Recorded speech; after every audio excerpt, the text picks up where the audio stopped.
ಹುಲಸೂರು ಪಟ್ಟಣದ ಹೊರ ವಲಯದ ಇಕ್ಬಾಲ್ ಪಟೇಲ್ ಶಿಕ್ಷಣ ಸಂಸ್ಥೆಯಲ್ಲಿ ಪತ್ರಿಕಾ ದಿನಾಚರಣೆ ನಿಮಿತ್ತ ಪತ್ರಿಕಾ ಪ್ರತಿನಿಧಿಗಳಿಗೆ ಸನ್ಮಾನ ಸಮಾರಂಭ ನಡೆಯಿತು.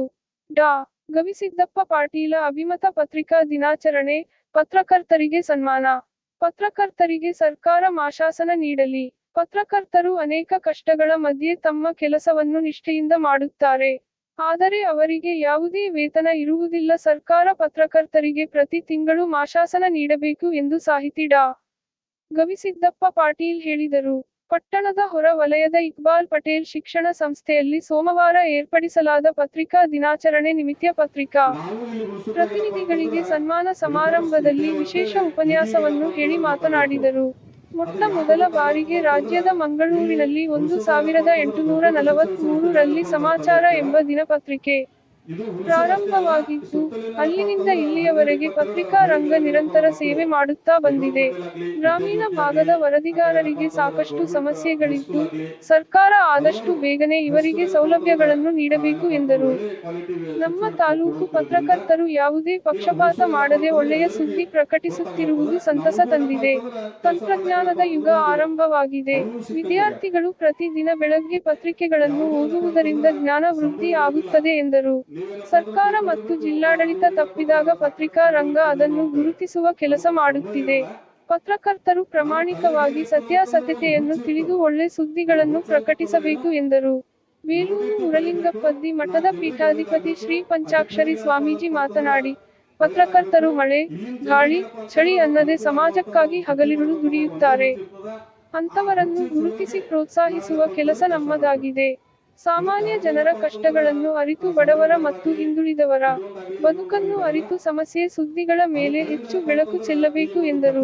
ದಲಿತ ಮುಖಂಡ ಸುರೇಶ ಕಾನೇಕರ ಮಾತನಾಡಿ, ವರದಿಗಾರರು ತಮ್ಮ ಜವಾಬ್ದಾರಿ ಅರಿತು ವರದಿಯನ್ನು ಮಾಡುತ್ತಾರೆ. ರೈತರ, ಕಾರ್ಮಿಕರ, ಹಿಂದುಳಿದವರ ಧ್ವನಿಯಾಗಿ ಕೆಲಸ ಮಾಡಬೇಕು. ರೈತರ ಮಕ್ಕಳು ಸರ್ಕಾರದ ವಿವಿಧ ಸೌಲಭ್ಯಗಳನ್ನು ಪಡೆದು ಉನ್ನತ ಶಿಕ್ಷಣವನ್ನು ಕಲಿತು ಒಳ್ಳೆಯ ಹುದ್ದೆಯಲ್ಲಿ ಸೇವೆ ಸಲ್ಲಿಸಬೇಕು ಎಂದರು. ತಹಸೀಲ್ದಾರ್ ಶಿವಾನಂದ ಮೇತ್ರೆ, ಸಂಸ್ಥೆಯ ಅಧ್ಯಕ್ಷ ಫಯಾಜ್ ಪಟೇಲ್, ಕಾರ್ಯನಿರತ ಪತ್ರಕರ್ತರ ಸಂಘದ ತಾಲೂಕು ಅಧ್ಯಕ್ಷ ರಾಜಕುಮಾರ ಹೊನ್ನಾಡೆ, ದತ್ತಾ ಸಾಮನ್ನೆ ಮಾತನಾಡಿದರು. ವೇದಿಕೆ ಮೇಲೆ ಹಾಲಹಳ್ಳಿ ಕೆ. ಗ್ರಾಮದ ಬಂತೆ ದಮ್ಮದೀಪ, ಪಿಆರ್ ಪಾಟೀಲ, ವಿದ್ಯಾಸಾಗರ ಪಾಟೀಲ್, ಪಿಡಿಒ ರಮೇಶ ಮಿಲಿದಕರ್, ಪತ್ರಕರ್ತರಾದ ಶಿವರಾಜ ಖಪಲೆ, ಗುರುಪ್ರಸಾದ ಮೆಂಟೆ, ಮಹೇಶ ಹುಲಸೂರಕರ್, ವೀರಶೆಟ್ಟಿ ಕರಕಲೆ, ದತ್ತಾತ್ರೇಯ ಸ್ವಾಮಿ, ಸುಧಾಕರ್ ಸೇರಿದಂತೆ ಅನೇಕರು ಹಾಜರಿದ್ದರು. ಪಂಡಿತ ಶಿರೋಳೆ ಸ್ವಾಗತಿಸಿದ್ದರೆ, ಲಕ್ಷ್ಮಣ ಸೂರ್ಯವಂಶಿ ನಿರೂಪಿಸಿದರು. ದೊಡ್ಡ ದೊಡ್ಡ ತಾಲೂಕು ಇರ್ತಾವ, ನಾವೇ ಆಗಲಿ ಫೋನ್ ಮಾಡಿ ಅವರಿಗೆ ಹಾಕ್ರಿ ಅಂತೇಳಿ ಬೆಂಕಿದ್ದು ದುಮ್ಮಲ್ ಬಿಡೋದಾಗ್ತದ್ರೆ, ಆದ್ರೆ ನಮ್ಮ ಹುಟ್ಟೂರು ಪತ್ರಕರ್ತರು ಅವರೇ ನಮಗೆ ಫೋನ್ ಮಾಡಿ ಫೋಟೋ ಕೊಡ್ರಿ, ವಿಡಿಯೋ ಕೊಡ್ರಿ ಅಂತೇಳಿ ನಮಗೆ ಬಿದ್ದು ಇವತ್ತು ಹುಣಸೂರು ತಾಲೂಕಿನಲ್ಲಿ ಏನೇ ನಮ್ಮ ಬೀದರ್ ಜಿಲ್ಲೆದ ಏನೇ ಘಟನೆ ಹುಣಸೂರ್ದಾಗ ಹೇಳೋದಾಯ್ತಂದ್ರೆ ನಮಗೆ ಅವರು ಫೋಟೋ ಮಾಡಿ ಫೋನ್ ಮಾಡಿ ತಗೋತಾರೆ. ಇಂಥ ಪತ್ರಿಕಾ ಮಿತ್ರರು ಬಂದ ನಮ್ಗೆ ಸಿಕ್ಕಿದ್ದು ಒಂದು ನಮ್ಮದು ಅದೃಷ್ಟ. ನಮ್ಮದು ತಾಲೂಕು ಆಡಳಿತ ಹುಣಸೂರ್ವರೆಗೆ ಇದೇ ರೀತಿ ಅವರು, ಯಾಕಂದ್ರೆ ನಾವು ನೋಡ್ತಾ ಇರ್ತೀನಿ. ಅವರು ಇವತ್ತು ನಮ್ಮ ಜಿಲ್ಲಾಧಿಕಾರಿಗಳು ಬೀದರ್ ಅವರು ಶಿಲ್ಪಾ ಮೇಡಮ್ ಅವರು ಬಂದರು. ಎಷ್ಟೊಂದು ಕಾಳಜಿ ಕಳ್ಕೊಳ್ಳಿ ಅವರಿಗೆ ನಮ್ಮ ಹುಣಸೂರು ಮೇಲೆ ಅಂತಂದ್ರೆ ಏನೇ ವಿಷಯ ಇದ್ರೂ ಸಹ ಸಾರ್ವಜನಿಕ ನಾಗರಿಕರಿಗಿಂತ ಮುಂಚೆನೇ ಅವರು ಆ ಸಮಸ್ಯೆ, ಅವರು ಪತ್ರಿಕಾ ಪ್ರತಿನಿಧಿ ಅನ್ನೋದಕ್ಕಿಂತನೂ ಈ ಸಾರ್ವಜನಿಕ ಎಷ್ಟೊಂದು ಕೆಲವೊಂದು ಸಮಸ್ಯೆಗಳು, ಕಠಿಣವಾದ ಸಮಸ್ಯೆಗಳು ಈ ನಮ್ಮ ಹುಣಸೂರು ತಾಲೂಕಿನಲ್ಲಿ ಇವತ್ತವರು ಬಿಡಿಸಿ ಹೇಳಿದ್ರು. ಯಾಕಂತಂದ್ರೆ ಅವರು ಜನ ಕೆಲವೊಬ್ಬರು ಸಲ ಏನಾಗ್ತದೆ ಅಂತಂದ್ರೆ ಸಾರ್ವಜನಿಕರು ಯಾವುದೇ ಕಠಿಣವಾದ ಪತ್ರಕರ್ತರು ಪ್ರತಿಯೊಂದು ಸುದ್ದಿಗಳನ್ನ ಜನರಿಗೆ ತಲುಪುವಂಗ ಮಾಡಿದ್ದಕ್ಕಾಗಿ ಇದೊಂದು ತಾಲೂಕು ಎಲ್ಲಕ್ಕಿಂತ ದೊಡ್ಡ ಶ್ರೇಯ ನಮ್ಮ ಪತ್ರಕರ್ತರಿಗೆ ಹೋಗ್ತದ.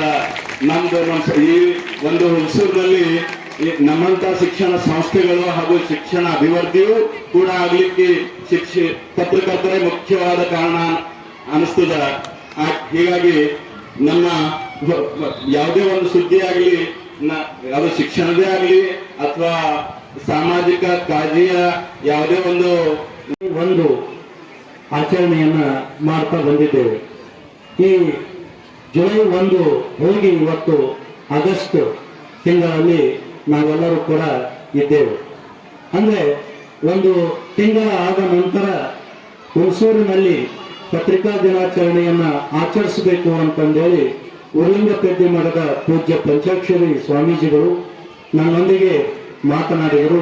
ಅದರ ಜೊತೆಗೆ ಸುರೇಶ್ ಕಾನೇಕರ್ ಅವರು ಕೂಡ ನಾವು ಅನೇಕ ಕಾರಣದವರು ನನ್ನ ತಿಳಿದ ಮಟ್ಟಿಗೆ ಪತ್ರಿಕಾ ಬಂಧು ಮಿತ್ರರಿಗೆ ಗೌರವಧನ ಕೊಡಬೇಕು, ಅವರು ಇನ್ಶೂರೆನ್ಸ್ ಮಾಡಬೇಕು, ಅವರಿಗೆ ಅನೇಕ ಸೌಲಭ್ಯಗಳು ಕೊಡಬೇಕು.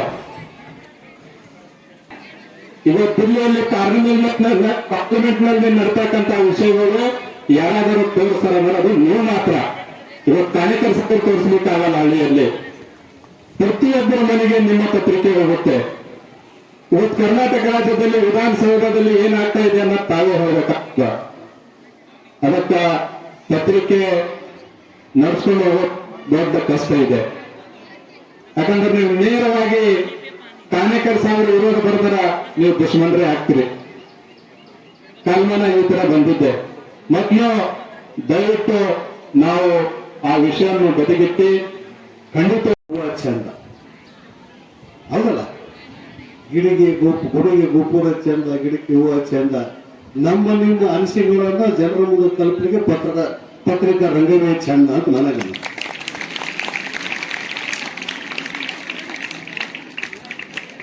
ಯಾಕಂದ್ರೆ ಒಂದು ಕಹಾವತ್ ಇನ್ನೊಬ್ಬ ಹೇಳ್ತಾನ, दांत में दांत कोसा बड़ा है,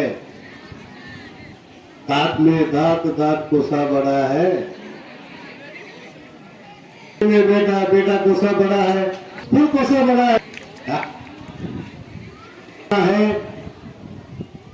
अगर ये दुनिया चलना है, हम तुमको खाना मिलना है तो तेरी भी बहुत मुख्य है। दांत बोले तो दांत कोसा, दांत वो दांत नहीं है जो खेत में हल चलाते हैं, वो दांत वो बहुत बड़ा है। वो जब खेत में चलता है तो हम सबको खाना मिलता है। बेटा मैं बेटा कोसा बेड़ा बेटा, हम तुम बेटा नहीं है। जो खेत में जो बैल है वो सबसे बड़ा बेटा है। और फूल में फूल कैसा फूल बड़ा है, कमल का फूल नहीं है, वो फूल नहीं है, ये फूल नहीं है। कपास का फूल बहुत बड़ा है। आज हमारे तुम्हारे जो बदन पे जो कपड़ा है वो कपास के फूल से बना हुआ। ऐसा ही हमारे इस हुलसूर क्षेत्र में पत्रिका रंग ही बहुत बड़ा है।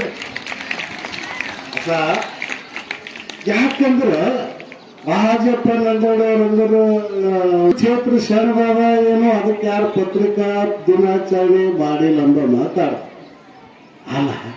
ನಾನು ಈ ಕಡೆ ಅಂತವ್ರು, ಸುರೇಶ್ ಕಾನೇಕರ್ ಅಂತವ್ರು, ತಹಸೀಲ್ದಾರ್ ಸಾಹೇಬ್ರು ಅಂತವ್ರು,